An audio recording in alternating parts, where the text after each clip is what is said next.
Before anything existed, there was only the void, a quiet emptiness stretched without boundary, unbroken by light, sound, or substance. It was a silence so complete that even the concept of time seemed to slumber within it, dreaming of itself yet never stirring. In this vast, unshaped nothingness, the singular will of Eru Iluvatar moved without effort, a presence both absolute and unfathomable.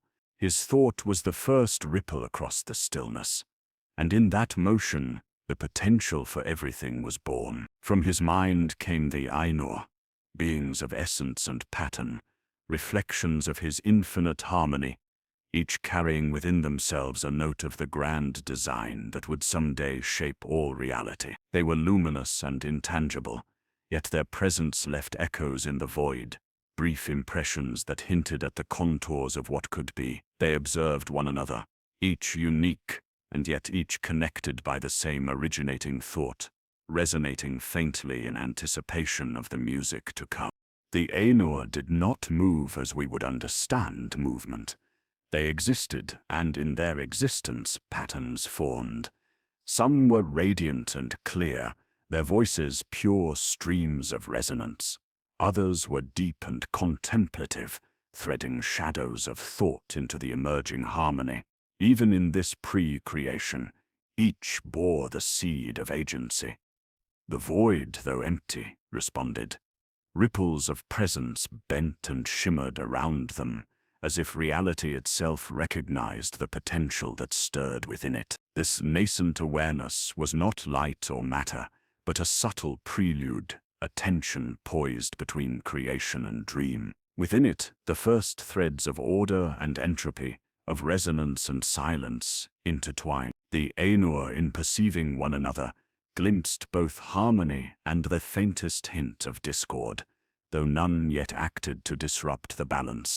In the stillness, Iluvatar revealed the first notion of the great theme. It was not yet sound, not yet music, but a vision of patterns, a promise of form and flow. The Ainur felt it as both weight and lift, a subtle urging towards something larger than themselves. Some understood immediately, their essence aligning effortlessly with the rhythm of what was proposed. Others hesitated, sensing potential that might both uplift and unravel. Yet the vision drew all toward participation, for even a whisper of discord would shape the contour of the whole. Here, the first lesson was evident. Creation is a dialogue, not a monologue. Every note, every echo, contributes to the harmony or introduces shadow, and every act carries consequence. The void, silent and vast, was not neutral. It held potential, but it demanded engagement, and engagement carried cost. Among the Ainur, one thought differed, subtle yet distinct. Its resonance was heavier, a weight that both intrigued and unsettled the others. This first divergence, unspoken and unformed, would later echo through all of Arda, yet in this moment it was only a whisper beneath the greater theme. It revealed quietly that freedom of choice is inseparable from the act of creation. Even within perfect resonance, a single deviation hints at unseen possibilities, paths that could twist toward beauty or shadow. The Ainur, unaware of future consequence, sensed merely the tension, a trace of ambition, curiosity, and latent dissonance. In this fragile balance, the first lesson of stewardship and vigilance was sown. The vision of what might be hovered before them, both near and unreachable. The void remained patient, neither demanding nor resisting, a mirror awaiting reflection. The Ainur, feeling the weight of the great theme, began to explore their own capacity to contribute, each note imagined as a brushstroke upon an invisible canvas. Their essence extended, intertwined, and resonated, shaping faint prefigurations of form, mountains rising in the mind, seas imagined in thought, lights and shadows dancing across possibilities not yet made real. Within each gesture there was both promise and subtle cost, for even the act of imagining introduced strain upon the harmony of the whole. And so the first chapter of existence began. not with sound or sight, but with intention and observation. The Ainur, suspended between will and potential, stood on the threshold of creation. Their thoughts, resonant and delicate, threaded patterns into the emptiness, shaping a prelude that would soon give rise to music, vision, and ultimately, Arda itself. In the still void, the first questions of harmony, choice, and consequence took root, setting the stage for all that was to come. The stillness trembled. What had been silence became vibration, and what was once potential began to pulse with purpose. From Ilúvatar's will came the beginning of the music. It did not explode into being, but rather unfolded slowly, reverently, as though each note had waited countless eternities to be heard. The Ainur listened first, and in listening they learned. Each bore within them a portion of the great theme, a thread of melody uniquely shaped by Ilúvatar's thought. Yet now they began to understand that only in weaving these threads together could meaning emerge. One by one they began to sing. No sound had yet existed in the void, and so the first chords were not merely heard. They were creation itself. Time seemed to form in their wake, curling around their cadence. Tonal rivers flowed between the Ainur, building upon each other, giving rhythm to space and structure to stillness. The music was not performed for an audience. It was itself the act of becoming. Each Ainur added their voice, not with words, but with pattern and tone, harmony and pulse. Some sang of light, clear and high, others of shadow, deep and slow. Some wove winds, others the glint of stars yet unborn. The great theme swelled in vast, echoing arcs. Its design was too immense for any single mind to grasp, but the Ainur each perceived their part with wonder. Their melodies intertwined, like threads in an unseen loom, and from this union came hints of shape, seas rising and falling in sound, mountain forms cresting in coral peaks, valleys forming in the rests between measures. Through music the world to be was glimpsed. It was not yet made, but in this symphony its soul began to take form. Yet even in the grandeur of the song, a dissonance crept in. It came slowly, subtly. At first it seemed only a variation, an unexpected cadence, a bold deviation. It was Melkor who introduced it, and he did not do so ignorantly. His thought sought to expand upon the theme, to bend it toward new complexities that had not been given to him. He had listened long and deeply to the deep places of Ilúvatar's mind, searching for knowledge that lay beyond his portion. What he found there, or thought he found, he turned into song. The discord began as a low vibration, slightly off-tempo, nearly harmonious but not quite. It strained against the chords of the others, tugged at their rhythms. Some Ainur faltered, unsure whether to resist or follow. Melkor's music was forceful and radiant, filled with power and yearning. It sang of flame, of domination, of form that could be controlled rather than discovered. Others, drawn by its intensity, began to echo its tone. The theme twisted, shifted, and began to split. Harmony frayed. Ilúvatar, though, did not silence it. He allowed the dissonance to grow, and in response introduced a second theme. It moved through the music like a calm wind, threading through the discord, not erasing it, but enveloping it. This new strain was gentler, deeper. It answered power with patience, arrogance with sorrow. It did not war against Melkor's intrusion. It absorbed and transformed it, lifting it into something unexpected. And yet Melkor's music persisted, louder now, darker. He was not content to be subsumed. A third theme rose. It was unlike the others, a quiet culmination. It began with a single note, soft, yet so pure that it stilled even the most turbulent echoes. This theme did not compete. It offered no battle, it brought grief and beauty together in the same breath. And the Ainur wept, though they did not know. In its unfolding they glimpsed love that endured betrayal, light that passed through death, and voices that would one day sing their own small songs beneath stars born from this very music. When at last Ilúvatar brought the music to a close, the void was no longer silent. Though no sound lingered in space, the memory of what had been sung echoed within every Ainur. They stood, awed and changed. Some rejoiced, others were troubled, for in the harmonies and dissonances alike, they had witnessed something they had not fully expected, the possibility of consequence. Melkor, unmoved, remained silent, but his song had taken root. Ilúvatar looked upon them and spoke for the first time since the music began.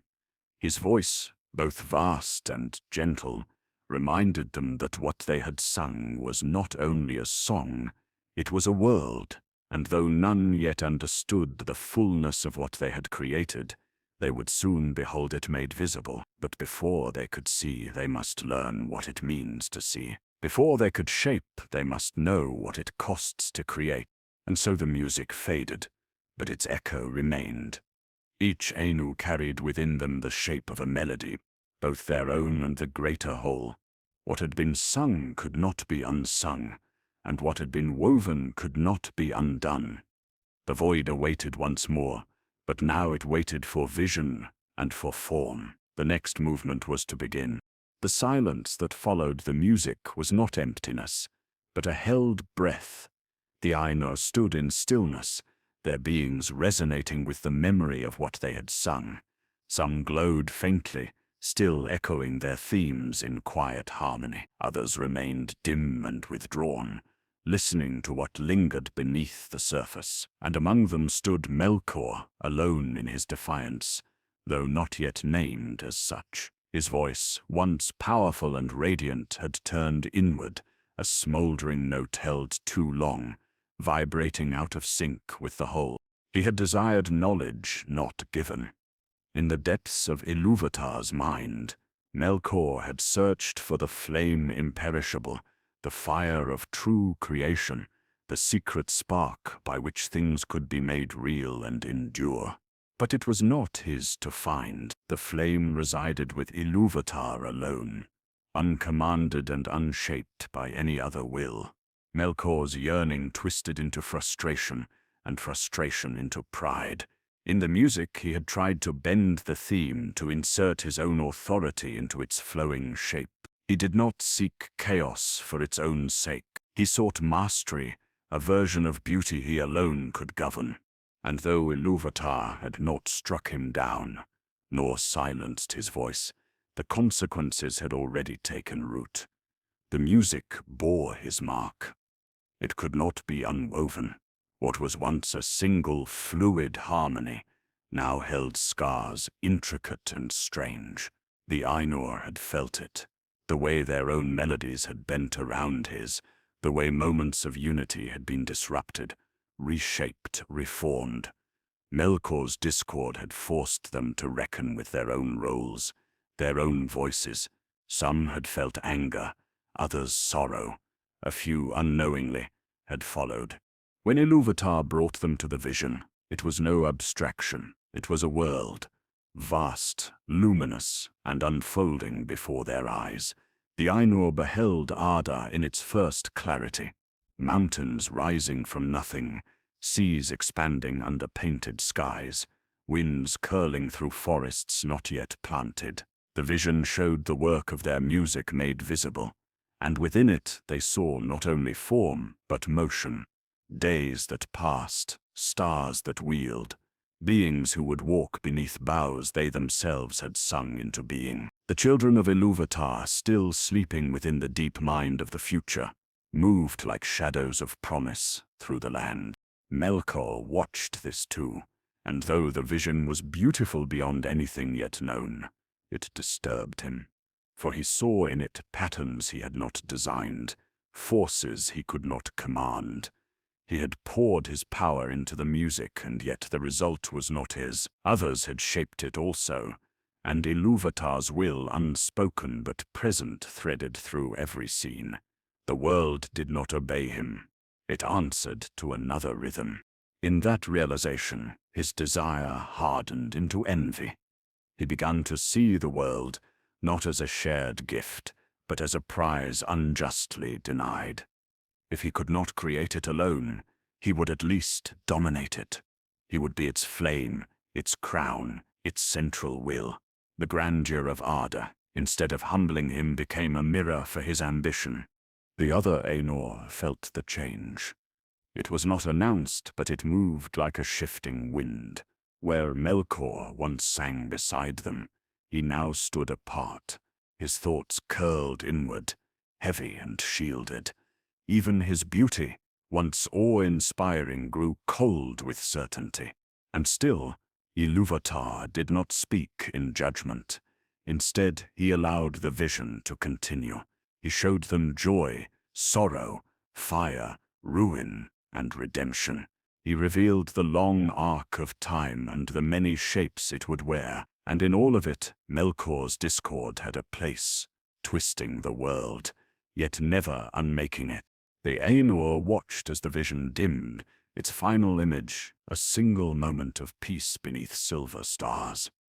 Then Ilúvatar closed his hand, and it vanished. In the quiet that followed, he revealed to them what they had not yet fully understood. The vision would be made real. Arda would be brought into being, not merely as thought or music, but as matter, as space, as unfolding time. And those who chose to enter it would shape it from within, not as distant singers, but as participants. They would become stewards, not only of form, but of choice, of cost, and of consequence. Melkor said nothing, but within himself he resolved that if he entered Arda, it would not be as one voice among many. He would rule, or he would rule. The Ainur were given the choice. Not all would go. Some remained beyond, dwelling in the timeless halls, content with the music and its memory. But others, moved by love for what they had seen, by a yearning to shape and tend, prepared to descend. They would carry into the world the echoes of their themes, light, water, stone, sky, and their presence would become the bones of Arda's design. As they gathered at the edge of the unseen to step into what would become, a question rose in all their minds, soft and unspoken. If discord already lived in the foundation of the world, what balance could they hope to sustain once they set foot within it? The next moment would decide not only who they were, but what Arda would become. The threshold between the unseen and the becoming was as thin as breath, yet as immense as eternity. The Ainur who chose to descend stood at the edge of that mystery, their essence poised between music and manifestation. They carried with them no form, no instruments, no weapons, only their themes, the resonant strands of their being. And as they stepped forward into the void that was no longer void, they found themselves within Arda, not the vision they had sung, but its beginning. The world was young and raw, shaped only in part, trembling beneath the weight of potential and the residue of the music. In that early lightlessness, time unfurled its first true moment. The world had form but not fullness. Mountains had roots, but no peaks. Oceans stretched, but without rhythm. The sky held neither stars nor color, and so the Ainur began to shape, not in haste, not in mastery, but in long, slow labor. Their wills moved across the world like tides lifting stone, calling water, kindling the air with currents and warmth. Their thoughts etched patterns into the deep places, bringing forth the foundations of valleys, the beds of rivers, the curves of coastlines, still unnamed. Each Ainur worked according to their song, and what they touched remembered them. Foremost among them were the mightiest, Manwe, who brought wind and breath and the motion of the high airs. Ulmo, who moved in silence beneath the waters, shaping them to remember the oldest harmonies. Allah, who laid the bones of the world in stone and fire, and gave form to firmness, and beside them moved others, gentler, subtler, luminous in ways less seen than felt. All sang as they worked, their voices no longer echoes, but instruments of formation. What had been imagined now grew real beneath their care. But not all sang in harmony. Melkor came also, not invited, but not forbidden. His descent was heavy, his presence like a crack across still ice. He claimed it as his right, for he too had sung, and therefore he too had claim. Yet his aim was not to tend, but to master. He did not work with the others, but against them, seeking to bend the early world to his vision. Where Allah raised mountains, Melkor leveled them. Where Ulmo carved riverbeds, Melkor dammed and twisted them. Fire, meant to warm the world's deep heart, he stole and scattered, igniting chaos instead of balance. He did not build for beauty, but for dominion. He moved often in secret, reshaping what others made, unmaking harmony to leave his mark in silence. And though the Ainur were mighty, they were few. Melkor's strength equaled theirs, and his will did not tire. He marred much that was made, and what he could not claim he defiled. Yet even in destruction the memory of the music held. The world resisted full ruin, bending but not breaking. Ilúvatar had foreseen this. In his mind, the music had always included such strife, not as flaw, but as contrast. The discord of Melkor did not erase beauty. It sharpened its edges, deepened its resonance. The Ainur began to understand this slowly. Where valleys fell into shadow, light grew dearer. Where fire scorched, life later clung more fiercely. Though they mourned the harm, they did not despair. For in every act of unmaking, a possibility of reshaping lingered. Still, the cost was real. What could have been shaped in peace was now made in struggle. Time moved differently. Slower, heavier, burdened by resistance. The Ainur who labored grew wearied, though they knew no death. Their songs dimmed at times, needing silence to recover. And always, Melkor moved like a storm behind the veil, undoing what they could not always repair. The first sorrow took root then, not in the hearts of mortals, who had not yet come, but in the hearts of the Ainur themselves. The sorrow of knowing what could have been and the quiet courage to continue shaping nonetheless. So the world turned beneath their effort. Light began to flicker along the horizon. Winds grew steady, and mountains rose to meet the clouds. Deep places held warmth. Seas learned rhythm, and through all of it, Melkor's shadow wove its own rhythm, opposing, echoing, yet never quite silencing the harmony from which it had once emerged. In time, the world would have need of guardians, stewards not born of the music but awakened within it. But before such beings could walk beneath stars, the stars themselves would have to be made. Before the sky could hold wonder, it would need light, and so the Ainur turned their attention upward, preparing to shape the lamps that would cast the first illumination across the bones of a world, still forming. Yet even light would not be free from shadow. In the deep stillness of a world without sun or moon, the Ainur turned their eyes upward. The shaping of land and sea had begun, but without light, beauty remained hidden. Color slept unawakened in the stone, and time drifted without rhythm. The sky was vast and dark, an empty dome stretched across the silence.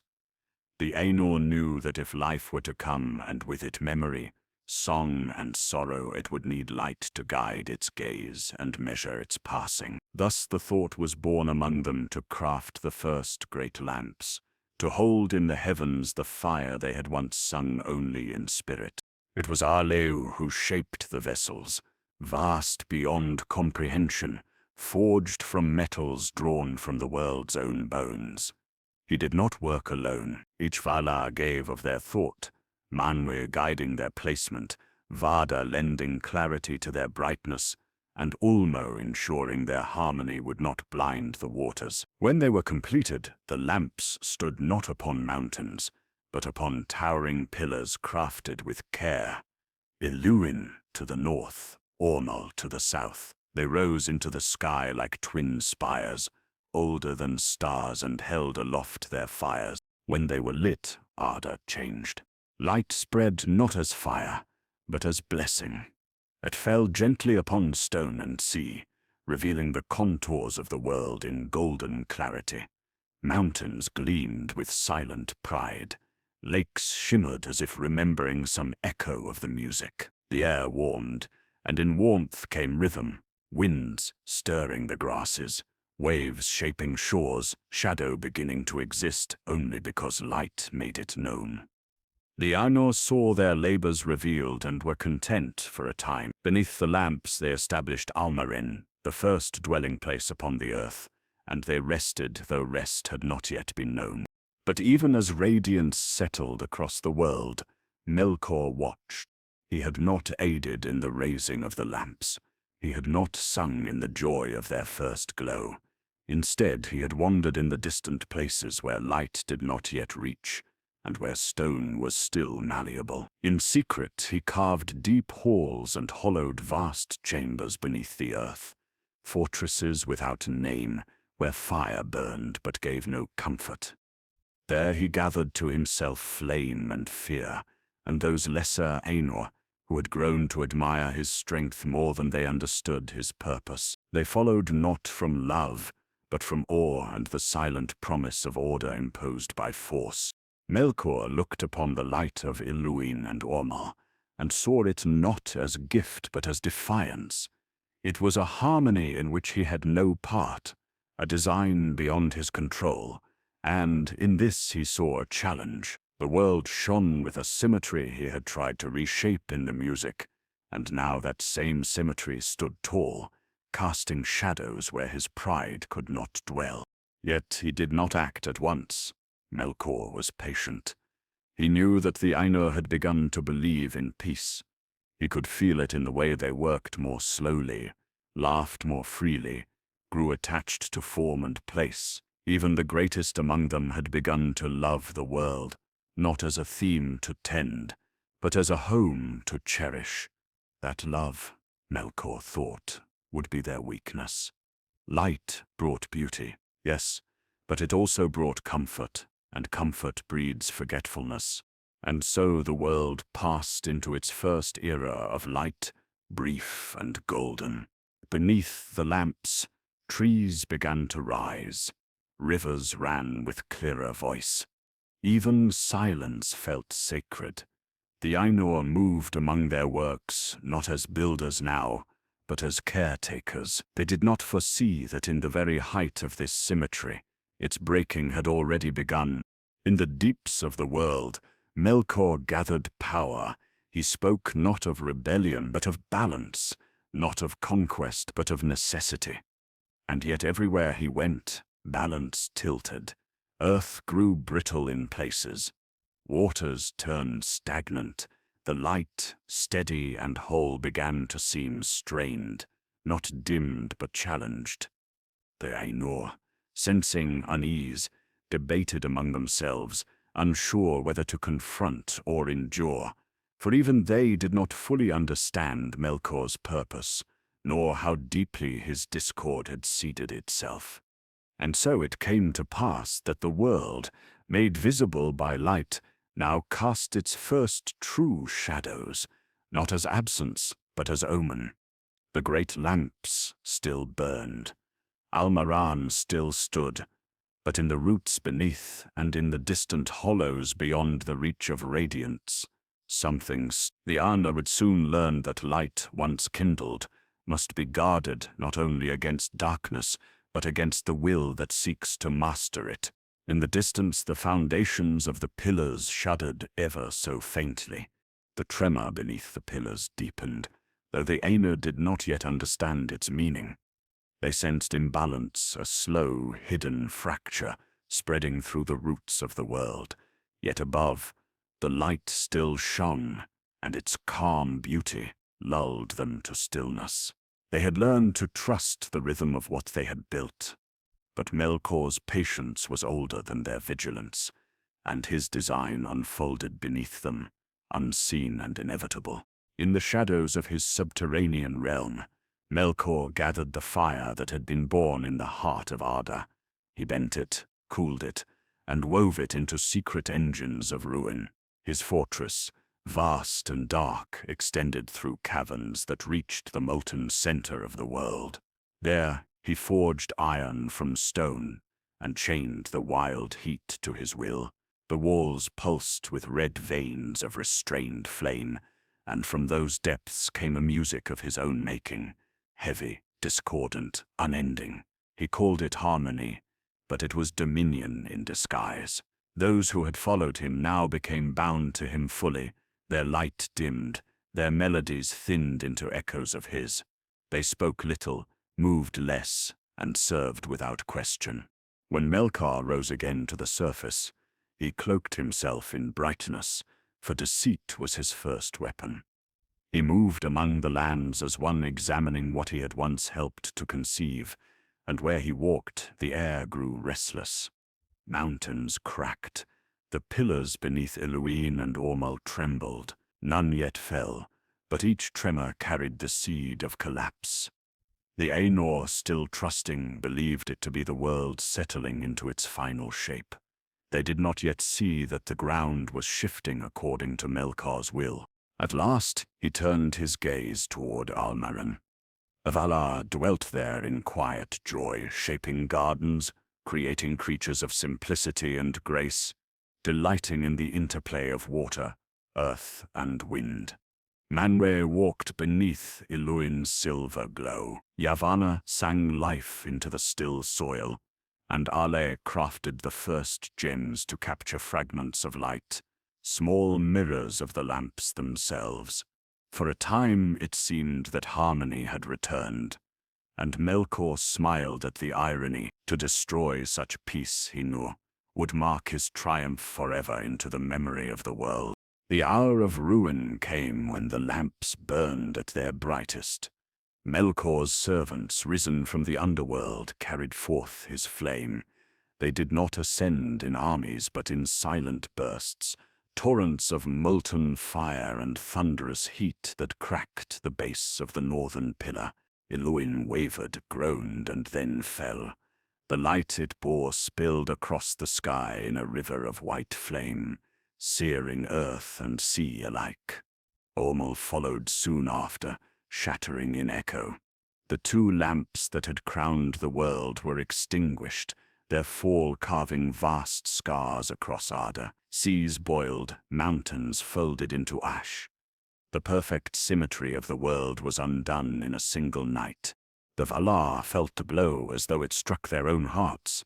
They rushed to mend what they could, but the ruin was too deep. Almaran itself was broken, its foundations swallowed by the waters. For the first time, the Valar knew fear, not for themselves, but for the beauty they had tried to guard. They gathered what fragments of the light remained, holding them in sorrow and silence. The first age of the world ended in smoke and darkness. When the fires finally stilled, Arda had changed. Its surface lay reshaped and wounded, divided by seas and chasms. The pillars were gone, their ruins glowed faintly in the depths, relics of pride and loss. And Melkor was gone as well, retreating into the far north, where he raised new halls from ice and shadow. He called them Utumno, his true fortress, carved from the will to rule, not the wish to create. The Valar gathered upon the desolation that had been Almaran, and spoke long in grief. Their songs no longer rose in joy, but in remembrance. It was decided then that they would abandon the lands of the central world, and withdraw to a place of protection, where their light might endure apart from Melkor's reach. They chose a western realm, a men beyond the great sea, and there they began anew. Yet none could forget the fall of the lamps, nor the truth it revealed, that even the most radiant creation could be unmade by the hunger to possess it.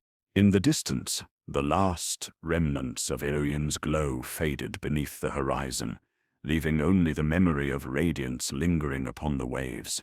The Valar turned westward, carrying what light they could salvage, vowing that illumination would rise again, but differently, more guarded, born not of pride but of wisdom. Far beneath the broken crust, Melkor listened to their vow and smiled. Darkness lay heavy upon the wounded world. The fallen lamps had left no twilight, only the faint, uncertain glow of smoldering ruin across the distant seas. Yet within that desolation the Valar endured. From the remnants of Almaren they had carried the shards of their light, the last pure echoes of Iluin and Ormel, and these they bore westward across the wide, unquiet waters. For a long age they traveled in silence, each step a song of mourning. The memory of Melkor's betrayal pressed upon them, not as rage, but as sorrow too deep for sound. When at last they reached the farthest edge of the world, they found a land untouched by shadow. Its coasts rose from the sea like pale hands, unscarred by fire, unbroken by war. There they halted. The Valar looked upon that western shore and knew that this would be their refuge, the place where harmony could be rebuilt without the reach of Melkor's ruin. They named it Aman, the Blessed Realm, and the air there shimmered faintly as though remembering the music itself. They began anew, not with haste, but with reverence. Allah delved deep into the bones of Aman, raising mountains that glowed in the dawnless dark. Yavanna planted the first groves, though there was no sun yet to guide their growth. Ulmo shaped the waters, giving them a voice soft enough to soothe grief. And Vada, once called the Kindler, gathered the remaining sparks of unbroken light and began to dream of something greater.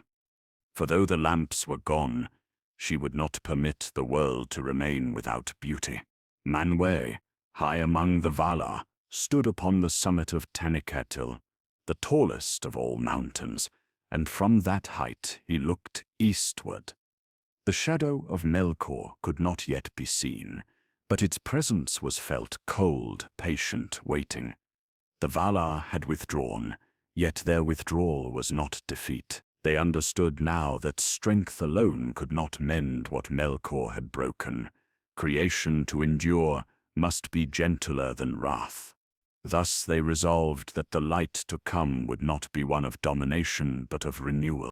It was Vada who found the answer. She gathered to her the pure fragments of the lamp's fire that had not been corrupted. They were scattered, faint as whispers in the dark void above the world. One by one she called them forth, kindling them into small, perfect flames. She set them in the heavens, and thus the stars were born. Their light was different from that of the lamps, colder, finer, less consuming. It did not command, it revealed. It did not impose warmth. It offered wonder, and where their light fell, the darkness became less absolute. The seas glimmered faintly. The mountains of Aman shone like glass. The Valar gathered beneath those newborn constellations and listened. The world, for the first time since its ruin, sang again softly, faintly, as if relieved to be seen. Even Olmo's waters murmured with quiet joy. The first night of the stars became sacred, a promise that beauty could return without grandeur, that even small light could endure against vast dark. Yet eastward, the stars awakened another watcher. In his fortress of shadow, Melkor looked up and saw the heavens ablaze with defiance. For long ages he had rejoiced in his dominion of gloom, believing that all illumination had perished with the lamps. The stars stung his pride. Their calm shimmer was not the light of mastery, but of peace, and that peace mocked him. So he renewed his works of corruption, drawing fire into iron, ice into weapon, hatred into will. Autumno grew deeper.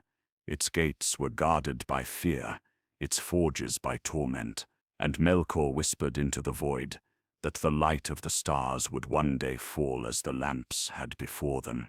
But far across the sea, the Valar did not fear his threats. They built their halls upon the plains of Valinor, filling them with music once more. From the mountain heights, Manwë looked upon the stars and blessed them, and Varda's name was spoken with reverence even among those yet unborn, for in her labor she had kindled more than light. She had kindled hope, the quiet defiance that endures through shadow. Still, though Aman shone, the rest of Arda lay dim. The lands of the east remained scarred and cold, awaiting something that could awaken them fully. The Valar, in their wisdom, knew that another form of light must yet come, one that would dwell closer to the earth, one that would nourish as well as reveal. But how such a thing could be made, and whether it could survive the reach of Melkor's hand, remained a question unanswered beneath the starlit sky. And so the world turned beneath its new canopy of distant fires, half illuminated, half haunted, poised between memory and renewal. The music still lived within it, faint and patient, waiting for another verse. The stars watched in silence as the world lay wounded beneath them. Though a man bloomed in its quiet sanctuary, the lands beyond the sea remained unsettled, shattered, uneven, and still bruised by the fall of the lamps. The Valar had brought healing to their western realm, but eastward the scars of Melkor's discord had deepened. Time passed slowly. Without sun or moon to govern the hours, the world drifted in long shadow and silver starlight. Yet beneath that stillness, something stirred, something older than war, quieter than music, and shaped not by fire but by growth. Yavanna, whose hands had once filled Almarin with leaf and vine, looked upon the light of the stars and sighed. Though they brought beauty to the sky, they did not nourish the world below. The trees she had planted in Amin slept. The grasses waited, the rivers ran, but their banks bore no bloom. Life, she knew, needed light that moved, that warmed, that changed. She turned to the Valar and spoke gently of her longing, not for vengeance, but for renewal. A new light, she said, must rise, not in the heavens, unreachable and cold, but close to the earth, rooted like the things she loved. And so, from her thought and song, she conceived a new creation, not a lamp to hang in the sky, but a living light, a growing flame. She envisioned not one but two twin sources of brilliance, bound to the rhythm of the world. One silver, cool and clear as dew, the other golden, deep and warm as honey, from the purest essence of light salvaged from the ruins of the lamps. She shaped them, but it was Varda who gave them light. With her voice she awakened them, calling them forth not as tools but as beings of their own mystery. The two trees of Valinor rose from the hill of Ezelohar in the heart of Aman. Telopyrion, the elder, bloomed first.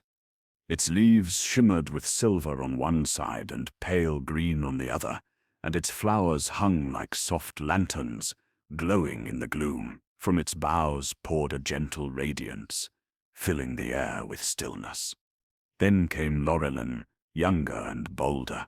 Its leaves were golden-edged with flame, and from its blossoms spilled a warm light that kindled the sky with the first true dawn. The trees did not burn, they breathed. Their light waxed and waned in turn, 6 hours each, weaving the first rhythm of time. And thus began the days of the trees. The Valar beheld them in awe, for this light was unlike any before. It did not command or consume. It invited, nourished, healed. Under their glow, Aman flourished. Forests unfolded. Flowers opened their colors for the first time. Birds, shaped by the music and born of the air, sang in the golden hours, and rested beneath the silver. Rivers learned to sparkle. Hills found shadow and form. The world, once shattered, began to remember joy. Yet the trees did more than shape beauty. They marked time. Their waxing and waning wove a cadence into existence. The day was born. The hour learned its path. And with this new rhythm came memory, reflection, and hope. The Valar walked beneath the trees and found their grief softened. They sang once more, not to repair, but to celebrate. For a moment the shadow of Melkor seemed far away, held at bay by the golden warmth of Lálin and the silver hush of Telperion. But Melkor had not been idle. From his fortress of Autumno, he watched the light of the trees with growing hatred. They represented everything he had tried to seize and failed to master. Unlike the lamps, they could not be felled with force alone. They lived. They breathed. Their light was not fixed, but flowing. It was not his, and that, above all, he could not abide. Still, he did not yet strike. Instead, he turned to deeper craft, to lies, to guile, to corruption shaped in quiet places. His greatest weapon, he now understood, would not be flame, but influence. And in time that influence would find its vessel. But for now, the world turned gently beneath the trees. The Valar walked in the light and believed, perhaps, that they had found a peace lasting enough to outlive sorrow. In the silver hours of Telperion, they contemplated. In the golden hours of Lorina, they created. And in the mingling of both, they dreamed of what might yet come. The children of Ilúvatar, still sleeping in the mind of the future. Yet the trees cast not only light, but shadow. And in those shadows old ambitions whispered once more. The light of the two trees flowed over Aman like the breathing of the world itself, silver deepening into gold, gold softening into silver. Each waxing and waning was a heartbeat of creation, and the Valar shaped their dwelling in rhythm with it. Upon the plains of Valinor, they built their halls, white as dawn and vast as memory. Manwë and Vardar dwelt high upon Tanicatil, where the mingling lights touched the clouds. Alé forged in his great halls of stone, teaching craft to the Maiar, who followed him. Yavanna walked the open lands, blessing forests yet unborn. Peace, for a time, became the nature of the world. But peace is never still. It carries within it the quiet memory of unrest, and the shadow of what once was. Beneath the tranquil canopy of Valinor, the Valar remembered Melkor. Though he was gone to the north, none believed him idle. His malice was not noise, but silence, and silence can wait longer than sound. Yet the light of the trees made even memory seem harmless, and hope, when it lasts too long, begins to forget vigilance. So it was that their watch grew gentle, and Melkor's schemes grew bold. In Autumno, beneath glaciers and mountains forged by malice, Melkor's domain had taken form. The caverns glowed faintly with an inner red light, not of warmth but of restraint. He had enslaved the heat of Arda's core, twisting it into forges that birthed creatures of shadow and fire. The first of these were vast and terrible spirits bound to his will. The Balrogs cloaked in flame, their laughter like the cracking of stone. They were not made but corrupted, their essence taken from lesser spirits once aligned with the light. To them Melkor spoke of freedom, but it was the freedom to destroy, and they obeyed. From his throne of ice and iron, Melkor surveyed his kingdom. The world beyond the mountains glimmered faintly with starlight, peaceful, unsuspecting. He desired it still, not the land itself, but the authority over all it represented. Arda had become a tapestry he could not tear, so he would stain it instead. Yet he was cunning enough to know that force alone would fail. The Valar were too strong, their unity too bright. But hearts, even those of gods, could bend. If he could not conquer a man, he would poison it. And so Melkor began to weave a new kind of discord, soft, insinuating, subtle. His whispers carried on the cold winds of the north, drifting across the sea toward the blessed realm. He murmured of envy and purpose, of isolation and secret power. He whispered to those Maiar whose hearts were restless, whose curiosity leaned toward forbidden craft. Some turned away in fear, others listened. Among those who heard, one would later be remembered, though her story was yet far in the future. In Valinor, the Valar perceived only faint unease. Shadows moved where none should be.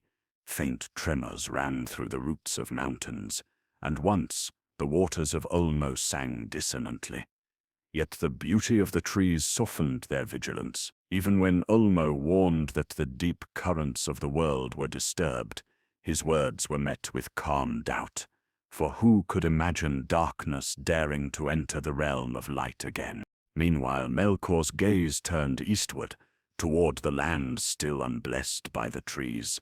There, in the long shadow of ruin, he began to prepare the ground for his dominion. He bred darkness like a crop, cold mist, poisonous fume, unquiet things that crept beneath the hills. Where light had once fallen from Iluin, now the ground exhaled gloom. The Valar would not come there. The light of Aman could not reach it. It was his by right of corruption, and he filled it with silence and fear. Yet even in his triumph he felt unease, for he had heard whispers, faint even to his ear, of Ilúvatar's children, the elves, whose awakening was foretold beneath the stars. They would come soon, he knew, and they would love the light. That he could not allow. He resolved that when they woke they would find not beauty but terror. He would make the shadow their first sight, so that even their dreams would remember fear. But the Valar also waited. They, too, knew of the coming of the children, though they did not yet know when or where. The world seemed poised between breath and heartbeat, light and shadow. The trees swayed in their endless rhythm, and the stars burned cold above the horizon. And far away, in the deep lands of the east, where neither silver nor gold yet reached, the first wind stirred across the waters of Cuirenin. It carried no voice, yet if one could have listened closely enough, it would have sounded like the faint echo of the music itself, soft, patient, and waiting to be heard again. The stars hung low over the waters of Cuirenin, and their reflection trembled across the ripples like 1,000 silent eyes. Beneath their watch, the first of the children of Ilúvatar stirred. They awoke not in fanfare, nor in thunder, but in a stillness so deep it seemed the world itself held its breath. The first elves opened their eyes to starlight and to the whisper of wind moving through tall grasses. They knew no fear, no language, no memory, only wonder. For them, light was not invention but inheritance. They stood, gazing upward, their hearts filled with recognition for something they could not name. The land around Cuirenin was gentle, folding hills, silver rivers, groves untouched by shadow. The stars reflected in every leaf and pool, so that even the dark seemed luminous. Time moved differently for them, unmeasured, unbroken. They learned to sing before they learned to speak, and their voices rose like the faint echo of the music reborn in flesh. They named the stars as they saw them, though they did not yet know that Varda had kindled them for their sake. To her they gave their first reverence, though no one had taught them her name. But not all that stirred in the east belonged to light. For Melkor had been watching. In the far north, the fires of Utumno burned unseen, yet their heat reached even here, beneath the soil and under the water. He had felt the awakening before the Valar themselves. He felt it like a pulse in the fabric of the world, a tremor that threatened his dominion. He had known they would come, and he had long prepared for this moment, For if he could not destroy the children of Ilúvatar, he could claim them. The first notes of his corruption began softly, like a distant hum. In the stillness of Cuiviénen, some of the elves began to vanish. At first it was scarcely noticed, a wanderer who strayed too far, a dreamer who followed a strange light into the forest and did not return. The others searched, calling their names into the night, but the stars gave no answer. In time fear was born, small, fragile, and new. It crept into their songs, gave edge to their harmony. The first shadow of evil entered their thought, not through violence but through absence. Far in the west, the Valar at last perceived their awakening. Ulmo, whose music reached every water, heard their voices carried upon the streams. He brought word to Manwë upon Taniquetil, and the Valar rejoiced. The children had come. The world's long waiting had not been in vain. Yet joy quickly turned to concern, for Ulmo's tidings bore more than music. He had felt dissonance in the deep currents, traces of Melkor's corruption spreading like unseen ink. The children had awakened in peril. Then the Valar gathered in council beneath the mingled light of the trees. Long they debated what should be done. Should they leave the children free, to grow in their own time?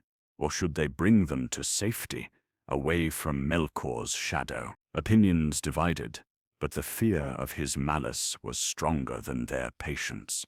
At last they resolved that Melkor must be confronted, his power broken, before the elves could flourish. The harmony of the world could not endure while his discord still echoed. War, which the Valar had hoped never to know again, would return to Arda. Meanwhile at Cuiviénen, the elves began to shape their first understanding of the world. They named themselves the Quendi, the Speakers, for they had found joy in naming, in giving sound to all things that were fair. They spoke of the stars, of the forests, of the waters that reflected both. They sang not of gods, but of wonder, unaware that their voices reached the very ears of the Valar. Yet they also spoke in whispers of the darkness beyond the hills, of the pale figures who beckoned from the trees. The fear of the north grew stronger, though none yet knew what it meant. And still Melkor listened. He gathered those he had stolen and hid them in the depths of Utumno, reshaping them with cruelty and fire, until their song was broken and their beauty twisted. In this hidden evil, the first orcs took form, mockeries of the elves they once were, a blasphemy only Melkor could conceive. But this horror remained secret, veiled by distance and silence. To the Valar, the shadow was felt but not yet seen. The stars above Cuiviénen shone brighter that night, as if aware of what had begun. The elves lifted their eyes and sang again, their voices trembling but still clear, for though darkness had reached toward them, it had not yet conquered their light. The first dawn of fear had come, but so too had the first courage. The decision had been made in silence. Beneath the starlight and within the halls of Valinor, the Valar prepared for war. It was not a thing they had desired. Their strength had always been woven into the world as guardians, not conquerors. Yet now that same strength would be turned toward unmaking a wound they had long delayed to heal. Melkor's dominion in the north could no longer be endured. The children had awakened into a world already scarred, and the Valar would not allow shadow to be their inheritance. From the heights of Taniquetil, Manwë summoned the host. The Maiar came forth in shimmering ranks, each carrying the essence of their master's thought. Orome, the hunter, clad in storm and horn, led the vanguard. Tulkas, the laughing warrior, stood silent now, his mirth replaced with purpose.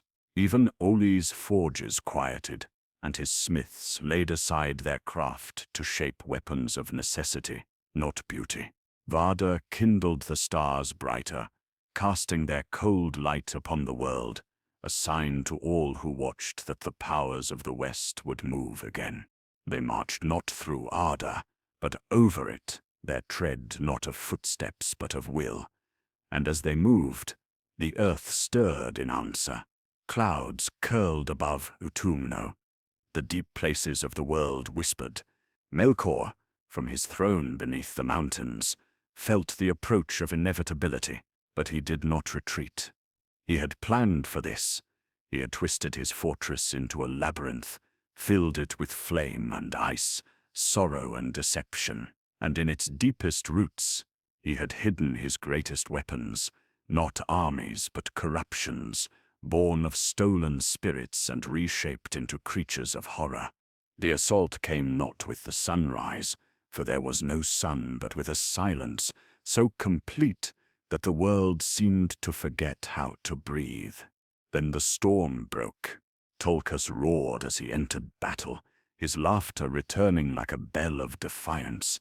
The mountains above Utumno cracked. Fire surged from the gates.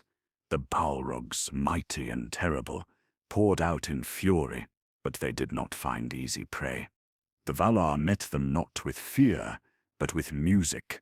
The air itself became a battleground of harmonies, light clashing against shadow, sound against silence. Beneath them, the deep halls trembled. Walls melted under Varda's light.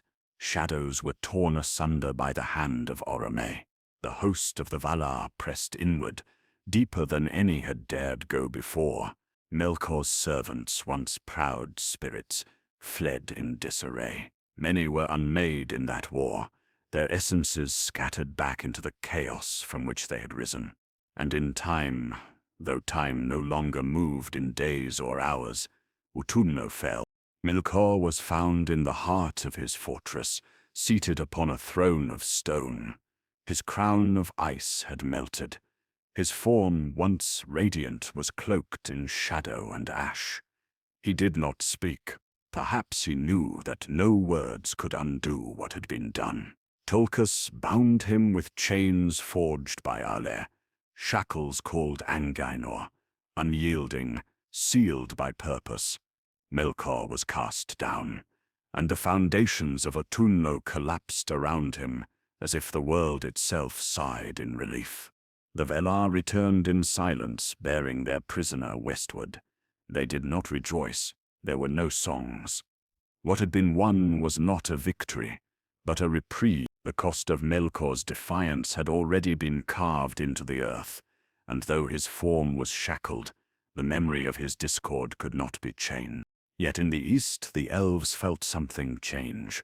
The fear that had haunted the edges of their dreams lifted, if only slightly. The dark shapes that had once stalked the forests withdrew. The stars seemed clearer, and one night, Orome rode into Cuiviénen. The sound of his horn startled the Quinin, and many fled, believing the hunter to be one of the very shadows they had feared. But a few remained, watching him with silent wonder. Orome dismounted and spoke to them in the language of the stars, a voice that stirred something ancient within them. He called them by name, though they had not told it. He told them of the world beyond the hills, of the trees that gave light, of the Valar, who wished to meet the children face to face. And though many were afraid, a great question had now been placed in their hearts. Should they remain where they had awakened, or follow this stranger into a realm of promised light? The war had ended. Melkor was chained. The light of Aman still flowed through the trees, but something deeper had begun, the shaping of choice, the first step of will unbound by fear. And in that quiet moment, the destiny of the elves began to shift. The stars still shimmered over Cuiviénen, but the elves no longer looked at them with the same innocence. Orome's coming had changed something, not just in the land, but in the air between one heartbeat and the next. He had brought no threat, only words and light. Yet his presence echoed like a chord struck across a taut string. Those who had listened to him now whispered of the West, of a place where golden trees gave light, where the earth was not marred by fear. But to follow him meant to leave their place of awakening, the lakes and groves that had been their first cradle. And so the children of Iluvatar stood, for the first time, before a choice shaped not by survival but by longing. Among them rose 3 voices, strong, clear, and distinct.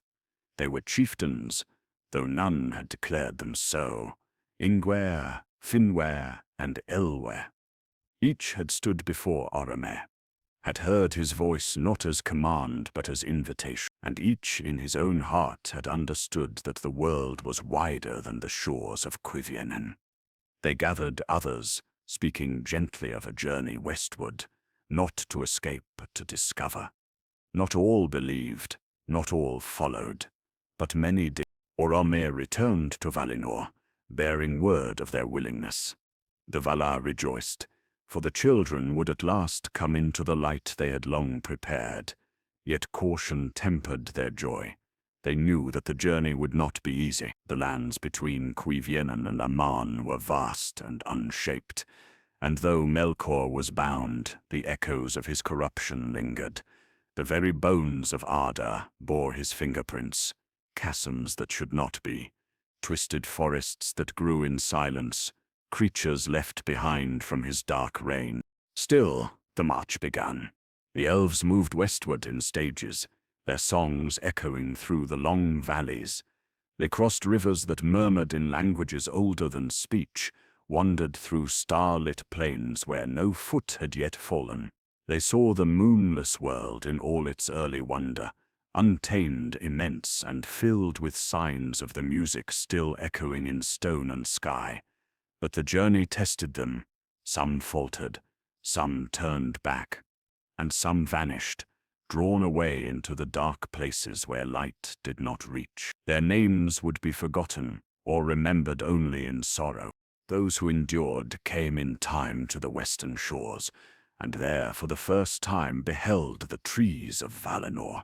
The light that streamed from Lorelin and Telperion was unlike anything they had known.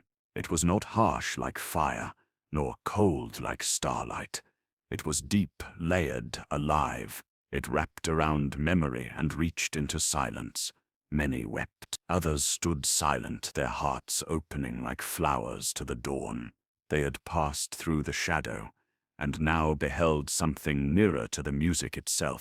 The Valar welcomed them with reverence, not as rulers greeting subjects, but as elders receiving lost kin. The elves were brought into the land of Aman, and their joy rekindled the hope that had been dimmed since the fall of the lamps. The land sang with new music. Rivers learned their names, birds changed their song, and the trees themselves seemed to shine with warmer light. Yet not all had come. A great many elves had chosen to remain in the east, unwilling to abandon the place of their awakening.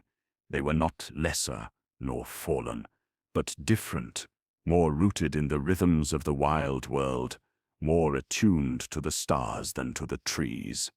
The Valar did not compel them. Their choice too was honored.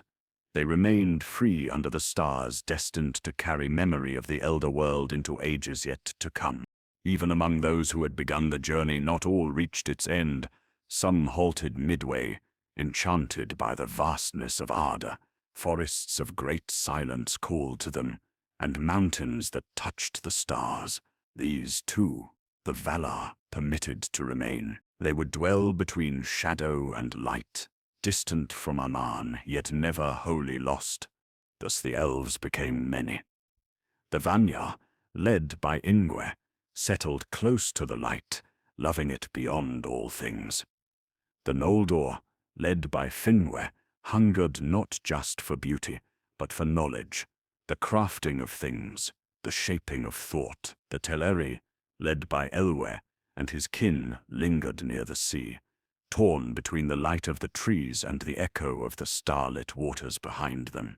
The world had begun to take shape, not merely through music, but through decision, through movement, distance, and remembrance. And in that shaping, The children brought something even the Valar could not foresee. Memory bound to love, not lore. They would carry the echo of their choice in every word they spoke, in every lament sung beside the sea, in every star watched in silence. And still, far in the shadows beyond the reach of the trees, the places Melkor had once touched did not sleep. They waited, hollow and listening. In the land of Aman, the light of the two trees wove its slow rhythm across the plains, silver following gold, gold melting again into silver. The air shimmered with peace, and the Valar looked upon their dwelling as a completed song. The elves had come to them, and harmony once more ruled the western world. Yet beneath that calm, the shadow of memory lingered, the knowledge that Melkor's chains could not bind the echo of his will forever. In the silence of his confinement he dreamed of release, and the world, though unaware, began to lean toward the consequences of mercy. Ages passed in serenity. The elves who had crossed the sea grew in wisdom and in craft. The Vanyar dwelt close to Manwë and Varda, their hearts turned ever toward the heavens. The Noldor, restless and brilliant, learned deeply from Alle, shaping gems that captured the glow of Lorelin and Telperion, treasures that shimmered with living light. The Teleri lingered near the shores, listening to the language of waves and wind, crafting ships that glided like silver leaves upon the sea.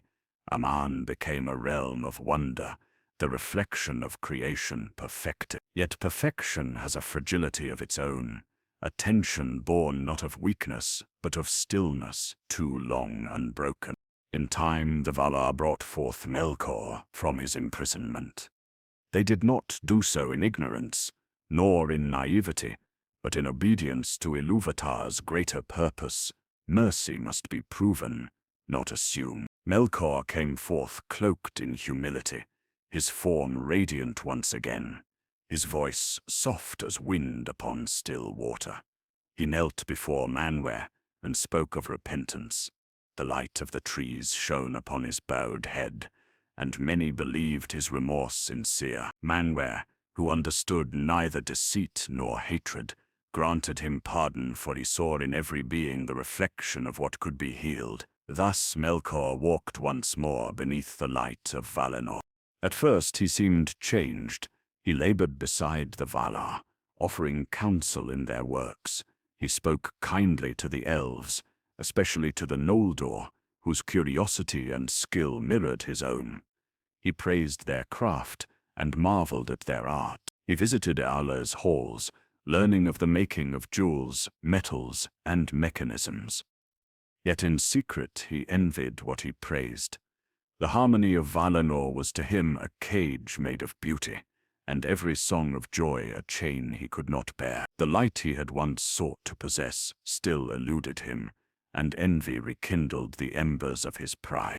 He turned his gaze toward the Noldor, whose hearts were bold and whose spirits burned brightest. Among them was Fëanor, son of Finwë, greatest of their craftsmen. It was said that the fire of his spirit outshone even the light of Lorelin, though his pride was fierce as steel. In him Melkor saw a mirror and a tool. He whispered to him of freedom, of greatness unbound, of the injustice of the Valar's guardianship. Why, he asked in subtle tones, should the children not rule their own destiny, as the Valar rule theirs? These words Fëanor did not at once believe, but they settled within him like seeds waiting for drought. Meanwhile the peace of Aman endured, but its music had changed key. Small divisions grew, almost imperceptible. The Noldor began to compare their skill against one another, their learning against their neighbors. The Vanyar withdrew further into contemplation, sensing disquiet they could not name. Even the trees seemed to dim, their light softer, as though the world itself were holding its breath. Melkor smiled. Discord, once sown in music, had now been planted in flesh. He wandered often by night, when the mingling of the trees gave way to a twilight of silver and gold. His footsteps made no sound. The Valar still trusted him, believing the shadow of his old evil long dispelled. Only Varda watched him closely, for she had seen the flame of his spirit before time began, and knew it could not be extinguished by words. Yet even she could not strike without cause, and Melkor was too cunning to offer one. In secret places he gathered whispers. In hidden halls he wove deceit into conversation. To one elf he spoke of the Valar's jealousy, to another of their fear. He told them they were prisoners of bliss, that the light they adored was a chain around their hearts. And though few believed him, enough listened to make the silence of Aman feel thinner, less certain.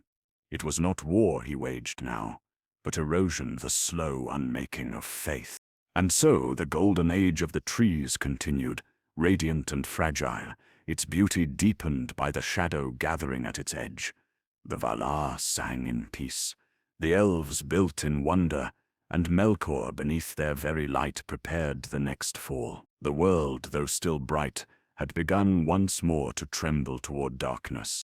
The peace of Valinor had become a glass reflection, radiant, motionless, and increasingly fragile, beneath the golden leaves of Lalalin and the silver blossoms of Telperion. Beauty reached its fullest form, and yet its stillness began to tremble. In every hall and garden voices sang in perfect cadence, but beneath the harmony lay faint threads of unease. Melkor's whispers had taken root. They did not roar. They lingered like breath shaping doubt where once there had only been reverence.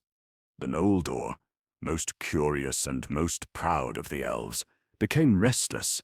Their minds, sharpened by art and invention, sought meaning beyond what they were given.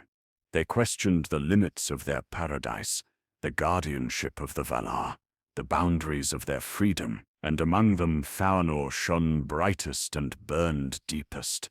His skill was unmatched, his spirit unyielding. He alone could bend light without breaking it, shape substance into symbols of living fire. From the memory of the trees and the hidden light of the stars, he crafted 3 jewels, the Silmarils. Within them burned the mingled essence of Telperion and Lorelin, sealed and eternal. When the Valar beheld them, silence fell, for even they had not foreseen such beauty.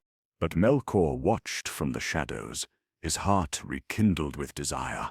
He had sought to master the light once before and failed. Now it existed in a form he could covet, one made by another hand. The Silmarils were his temptation and his ruin, though he called them destiny. He spoke again to the Noldor in secret places, feeding their pride, praising their independence, warning them of envy among the Valar. "Why should the keepers of the world dictate your joy?" he murmured to those who would listen. "The light you love was not theirs to hoard. It was won by your own hands." Fëanor's heart turned inward. His pride grew sharper than the beauty he shaped. He began to see in the Valar not teachers but masters, and though his father Finwë loved peace, he could not restrain the blaze of his son's will. The Noldor divided, some drawn to Fëanor's brilliance, others to the wisdom of his half-brother Fingolfin. Brother turned against brother in words, not yet in blood, but the music that had once bound them now faltered in discordant rhythm. The Valar saw the shadow creeping through their paradise, but they were slow to act.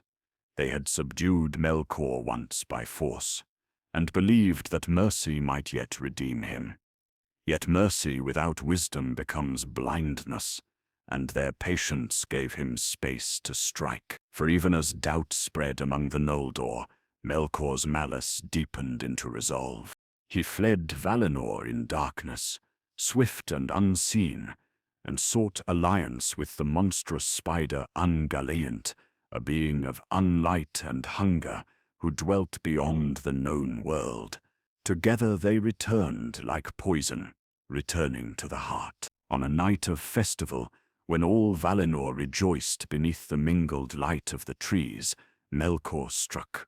With his black spear he wounded them, and Ungoliant drank their radiance until nothing remained but the echo of their glory. The world fell into a darkness deeper than the first void, for now it was a darkness born not of emptiness, but of loss. Panic swept through Aman. The Valar's light was gone, and their perfection shattered. The land that had known no shadow now trembled with it. Thanor, beholding the ruin, felt his spirit collapse into silence, and then ignite again, fiercer than before. For in that blackness, Melkor came once more and stole the Silmarils, tearing from Thanor the very light he had sought to preserve.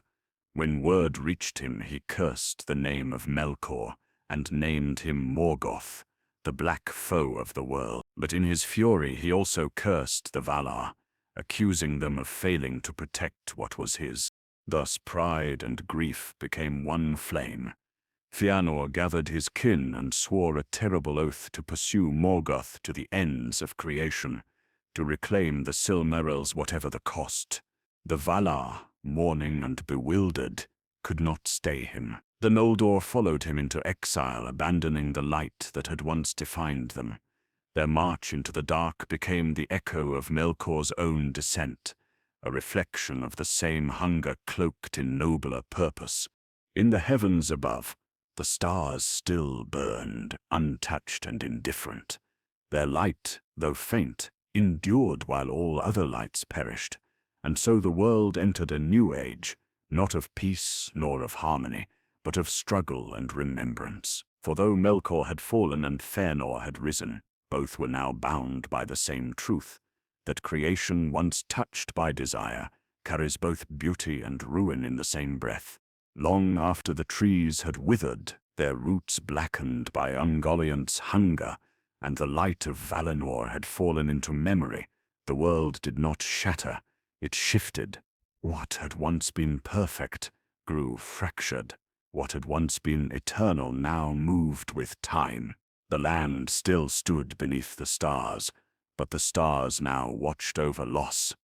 In that deep twilight, the Valar turned their mourning into labor. They gathered what remained of the trees, petals turned to dust. Sap hardened like amber, leaves pale and silent, and from these last remnants, they kindled a final hope. From the silver tears of Telperion and the golden blood of Lorelin, they shaped two vessels, one round and radiant, the other colder, smaller, yet no less enduring. They placed them not in the sky of Aman alone, but in the heavens above the whole of Arda, that even the lands marred by shadow might receive their light. The greater was called Anar, the sun, and the lesser, Isel, the moon. Each was guided by Amaya, spirits of flame and reflection, who bore them across the sky in measured rhythm. Thus, the first day dawned. It was not the same light as the trees. It did not pulse with the same living grace, nor did it sing in golden harmony. But it gave warmth, it gave shadow its edge and form, and most of all it gave time a structure, a language by which memory could endure. Under Anar's gaze, mountains glittered with new color, and under Isel's watch, waters learned again how to dream. The elves scattered across the lands of Middle-earth lifted their eyes and beheld the new lights with wonder and sorrow. They remembered the trees in silence, but they did not reject the new gifts. They sang the names of Anar and Isel into the sky, and in their songs was a note of mourning and a chord of hope. For though they knew these lights came from death, they understood that light once kindled must continue, even if in new form. But light alone could not repair what had been broken. In Aman, the Valar mourned not only the trees, but the loss of unity. The Noldor had departed in wrath and pride, led by Fëanor into exile and darkness. The Silmarils, those crystalline vessels of light, were now in the hands of Morgoth, sealed behind iron gates in the farthest north of Middle-earth. The Valar could not retrieve them, and would not compel the elves to return by force. The path forward would not be shaped by divine hands, but by the wills of those who had chosen to leave. Yet not all the Noldor were consumed by their oath. Some, seeing the shadow of Fëanor's fire, had turned back. Others, still faithful to the light though exiled from its source, now began to shape a different world. They carried into Middle-earth memories of Valinor, arts, languages, wisdom, and beneath the new sun or moon, they began to build. Cities rose beneath green hills, songs filled once silent forests, and though danger lingered, so too did resilience. And in the deepest places the Silmarils still burned. Morgoth held them close, not for their beauty, but for their defiance. They would not yield their light to his touch. Their brilliance scorched his flesh, yet he bore them in his crown as symbols of dominion, mockery made manifest. But even he could not corrupt their essence. Within the halls of Angband, beneath the weight of stone and fire, the Silmarils still remembered the trees. Their light did not fade, though it could not yet be seen. The Valar, seeing that their hand could not reach where the oath had drawn the elves, chose instead to wait. They did not abandon Arda, but they withdrew from direct shaping. In this age of sun and moon, the world would be tested not by gods but by choice. Memory would battle ambition, grief would shadow courage, and light would find its way through hands both fallible and free. Above it all, the sky changed. The stars remained, but now they shared their vault with the fire of Ar and the pale serenity of Isil. Day followed night, and the rhythm of the world turned. Time moved forward, and with it the story. From the first music had come form, from form had come light, from light, choice, and from choice, all consequence. In the end, the Ainulindalë, the music of the Ainur, was not a closed song. Its echoes lived on in the changing sky, in the footsteps of elves and men, in the silence before dawn, and in the long, slow burn of a jewel buried in shadow. The world was not perfect, but it was alive, and that, perhaps, was the greater gift.